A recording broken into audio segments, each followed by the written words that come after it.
modo que lo hubo cuando se fue, y fue lento el proceso de asimilar, de que todo el mundo asumiera que la Tierra no está en el centro del sistema solar. Pero lo primero que pasaría, creo que con las religiones, sería cómo damos cabida a esto. Yo ya escuché declaraciones al Papa abriéndose a la ciencia, porque no puede ir en contra de ella. Es decir, hasta un cierto nivel puedes permitirte el debate, porque siempre Dios rellena los espacios donde la ciencia no llega, o lo ha hecho siempre, la mitología, Dios, lo que sea. Pero ya vi un discurso que era impensable hace unos años. O sea, que era hablando de, pues eso, ¿no?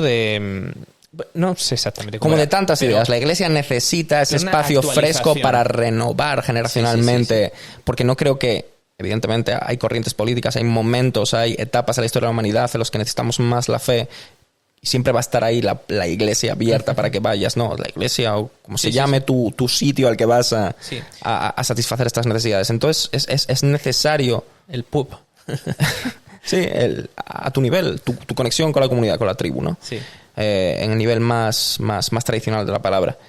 Si no eres capaz de abrirte a la idea de que la imaginería que usaste durante todos estos miles de años igual se está quedando desfasada, igual puedes empezar a poner nuevos nombres a mismas realidades que cuenta tu historia más tradicional, ¿no? Contes. Estamos ahí de nuevo, volviendo a la polémica, going back to the mud. Sí. Probablemente sea necesario y sea algo que tengas que hacer antes que después. Sí. Porque al final vivimos en un mundo visual, vivimos en un mundo de marketing. No es que necesites una iglesia guay, pero necesitas una iglesia moderna, una iglesia que hable el mismo idioma. Lo estamos hablando antes, cada vez la gente necesita más realismo, cada vez la gente necesita que esas películas, aunque sean ficción, sea una ficción aterrizada en el conocimiento popular cada vez más amplio. La Iglesia tiene que ser consciente de esas cosas, y la Iglesia tiene que, no su equipo de marketing, poner anuncios en la televisión con el Papa dando un discurso a ritmo de trap. ¿Sabes lo que te digo? Claro. No esa ridiculización. Joder, yo eso lo vería, te lo juro por Dios. Hay muchas industrias, anuncios del Colacao y Q13 varias que tratan de montarse lo nuevo, lo guay. La Iglesia no tiene que hacer eso, pero la Iglesia tiene que renovar todas esas figuras, todos esos dibujitos y todas esas... Ya lo está... A ver, yo creo que ya vivimos en un tiempo en el que hay avances científicos que son tremendamente incompatibles con la ciencia establecida y que se da por probadísima. Compatibles con las verdades religiosas, ¿no? Dijiste la ciencia incompatible con la ciencia. Incompatibles con verdades religiosas. O sea, me refiero a ciencia ya sí. En la que basamos gran parte de nuestro día a día. Si es que dijiste ciencia. Ah, perdón. Sí, pues me refiero a ciencia incompatible con verdades religiosas tradicionales. Sí. O por lo menos su interpretación más literal. Y la gente vive en la contradicción. La gente que es esto, pues vive en... Bueno, como hacía Einstein de algún modo. Einstein tenía su fe evolucionada, su fe modificada y adaptada. De algún modo, como que en tu mente hay un espacio que se lo concedes a esa parte metafísica, y yo creo que Einstein mismo, viniendo del judaísmo, tenía una visión donde lo ubicaba como en esa especie de el orden máximo del universo, ¿sabes? Pero no en algo que interviniera. Entonces, yo creo que la ciencia necesariamente tiene que ir entendiendo como... la religión. Cualquiera. Va a tener que ir entendiendo como metáforas buena parte de los eventos históricos que han ocurrido, o que narra, o que en los que basa parte de sus milagros y sus historias y tal. Entender más bien... quedarse con el fin moral de la religión, con los principios que la religión suele traer consigo cualquiera para convivir en una sociedad y para respetarse los unos a los otros. Siempre tiene ese componente de ordenación, y creo que eso es lo que va a subyacer, y también la parte espiritual, la parte donde nunca va a llegar cualquier descubrimiento de alienígenas, que es... ¿por qué demonios estamos aquí? ¿Qué hacemos existiendo? ¿Qué demonios es la conciencia? Esa parte es intrínseca tuya, intimidad intransferible, y donde puede entrar una religión, la que tú quieras, la creencia cualquiera sobre el contexto de la vida en el margen de algo mayor, y ahí puede salirte un papa o un profeta o lo que sea hablándote de que, no, yo me reencarné, ¿sabes? ¿Cómo coño lo demuestras? Pues aquí alienígenas, pero, ¿sabes? Mi vida humana merece la pena. Yo creo que es necesaria cierta reconversión. Es algo que siempre me llamó la atención ya desde que era pequeño, en plan, ¿no? ¿Cómo sigue siendo esto tan rígido, entre comillas? ¿Cómo es que no se ven avances en ese sentido? Creo que es necesario, porque si te das cuenta, no... O sea, las instituciones religiosas, por así decirlo, ¿no? Son como el órgano que nadie erigió, pero que a la vez erigió una autoridad mayor. Hablamos el otro día de la figura del juez, porque el juez tiene un peso, porque la autoridad por encima ya es la justicia. ¿Quién te da la autoridad para ejercer? Dios. La religión es exactamente lo mismo. Es un poder que viene o que emana de algo por encima nuestro, porque entendemos que es necesario tener esa guía moral, esa guía de valores, y está impersonada en nuestro sistema a través de este tipo de institución, ¿no?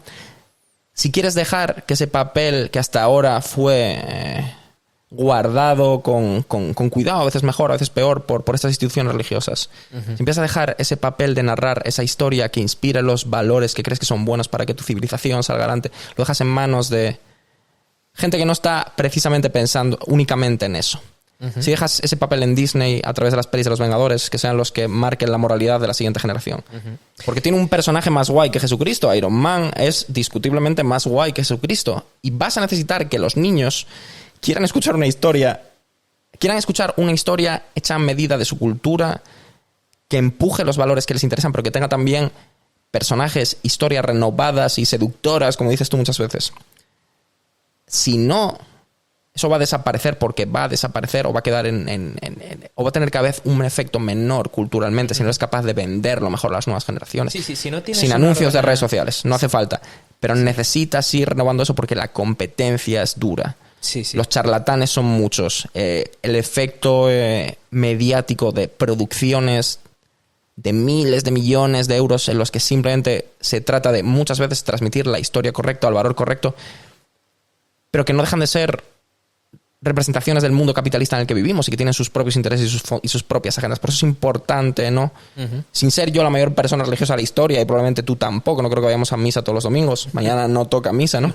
No toca. Pero sí que es verdad, y que me gustaría muchas veces pensar que existiese una entidad como la Iglesia que fuera más atractiva, o con la que no tuvieras que rozar con tantas fricciones históricas o con tanto ocultismo para llamar a las cosas por su nombre. Porque nos tenemos que sentar aquí a leer este libro antiguo, extraño, en vez de hablar del problema que en esta comunidad haría falta hablar para solucionar el problema de los vecinos o la situación terrible en la que se encuentra esta gente que no encuentra ir al problema más concreto y dejarte de dar charlas extrañas que muchas veces la gente no puede conectar con ellas porque esa historia del libro de Pepito Grillo no va a encajar con tu realidad en el barrio hoy en día. Al final, o la ciudad. Al final yo creo que las personas tienen un componente depredador, incluso en sociedad. Tenemos un componente colaborativo y un componente de que el lobo es un lobo para el hombre, ¿no? Y eso es lo que mantiene a raya el poder superior, o la creencia en ello. Lo mantiene a raya una moralidad, la sensación de la construcción del bien y del mal, que no son absolutas nunca.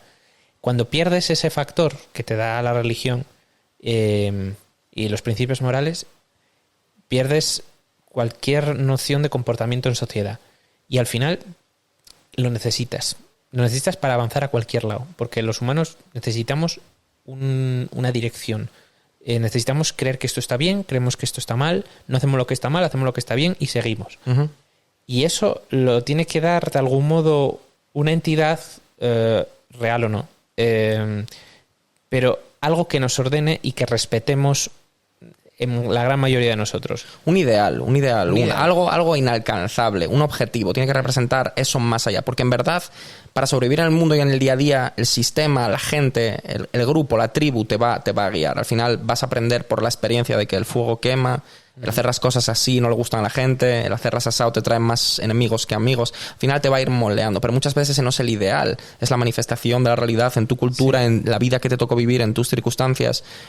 Pero la religión o los alienígenas te ponen ahí se meten en ese lado desconocido al que todavía no llegas y te dan una referencia a más alto nivel. También evidentemente te van a enseñar las pequeñas lecciones de la vida, pero es precisamente donde brilla más, donde está más oscuro, ¿no? Donde necesitamos una pequeña luz de referencia, con un personaje más renovado, con unas ideas más renovadas o con una iglesia más abierta a tener estas conversaciones sobre la vida fuera del planeta Tierra y qué implicaciones tendrían. Yo creo sinceramente que la evolución que las religiones evolucionarían y tarde o temprano se tendría que adaptar, porque siempre sobreviviría la idea de, vamos a decir que sobreviviría la idea de lo espiritual, aunque sea en su forma más voluble, menos en su forma más flexible a interpretaciones o a creencias personales, no tan rígida, vinculada a un profeta o a un dios de una particular forma y manera, sobreviviría porque la gente lo necesita, porque es, creo que, una condición humana, porque la sociedad lo necesita. Como tú decías, la tribu te va a ordenar tu comportamiento. Sí, tú sabes a quién no tienes que matar y con quién tienes que colaborar. Pero es verdad que tú pones un montón de humanos prehistóricos o de países incomunicados. Se puede poner muy feo, sí. Sí, que tengan que se vean por primera vez. Por primera vez. O por pocas veces. Puedes rodar cabezas, sí. Sí, unos verán ahí a un hermano y otros verán a un enemigo y un rival. ¿Y quién te impide matar al otro? Nadie. Porque al final dices, si no tienes algo que respetas o una idea de pertenencia a algo mayor o una idea del bien y del mal, dictada, aunque sea por una educación o por una religión o por un lo que sea, aunque sea por el no quiero que me hagas a mí lo que... O sea, no quiero hacerte a ti lo que tú me... O sea, no te voy a hacer a ti lo que no quiero que me hagas a mí. Verdad es que igual no son tan evidentes en la circunstancia en concreto, pero que están ahí, que te sirven de esa guía moral. Pero ¿cuántas veces los humanos se saltan eso? Por ejemplo, que debería ser un principio universal de, ¿sabes? De puro instinto de supervivencia, ¿no? De no hacer daño a los demás porque no quieres que te lo hagan a ti. ¿Cuántas veces las personas en una empresa o en la sociedad o en la calle a un mendigo se lo hacen? Sí, tiene un comportamiento predatorio dentro de lo que el sistema les permite, que a veces puede ser legal, pero a su misma vez es... Pero a su vez es un comportamiento humano tristemente presente y creo que del que no nos vamos a librar, salvo que nos hagamos ingeniería genética, ¿sabes? Y aún así va a existir porque somos seres vivos que tratan de que compiten y hay un darwinismo social o una especie de deseo constante de tener más, de conseguir más para procrear o para lo que sea. Esto subyace detrás de los comportamientos. Y al final necesitas esos ideales y esa religión y tomará una forma.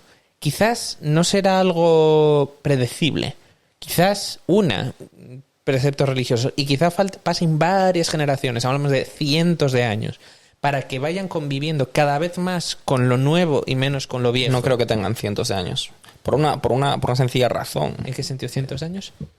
Lo que acabas de decir, que no hay espacio temporal para que a lo largo de esos cientos de años vaya habiendo esa renovación. Porque es una piedra muy grande, que tiene una inercia muy grande, y que en el momento en el que pase un suceso como el que estamos hablando, que igual nos dé un vector fuera de la Tierra hacia el que mirar y hacia el que todos tengan que alinear sus ideologías o sus personajes o sus historias, si eso sucede antes de que veamos unas instituciones más modernizadas, más renovadas, más abiertas al cambio, hay que cambiar muchísimas cosas. Hay que cambiar estructura, hay que cambiar dogmas, hay que cambiar celebraciones que ponemos por delante de nosotros, que no, hay que cambiar iconos, figuras, escrituras, tantísimas cosas que si no es algo que vayas haciendo un cambio activo por renovarte y estar avanzar con la cultura popular y con el conocimiento del mundo, en el momento en el que ese conjunto de libros y de ideas sean insostenibles porque hay una verdad mucho más grande como la que estamos planteando en este episodio, ¿no? La existencia de vida fuera, probablemente la gente note una desconexión tal que empuje igual a la radicalización o al fanatismo o a la desconexión total y eso no es algo que va a ser bueno. También te digo que la gente que ya vive completamente en esas realidades, en esos fanatismos religiosos y tal, o condicionados por ellos en países muy o sea, países donde no se separa la iglesia como del Estado, ¿no? Van a cuestionar el evento, van a cuestionar la veracidad de lo que les han dicho, porque no... No me extrañaría que alguno chifle, le da el botón que no le tiene que dar y empieza lo que no tiene que empezar. No. Es el tipo de verdad que puede sentarte mal, que te puede sentar gorda como un plato de cocido en verano y ese día olvídate, ¿sabes lo que te digo?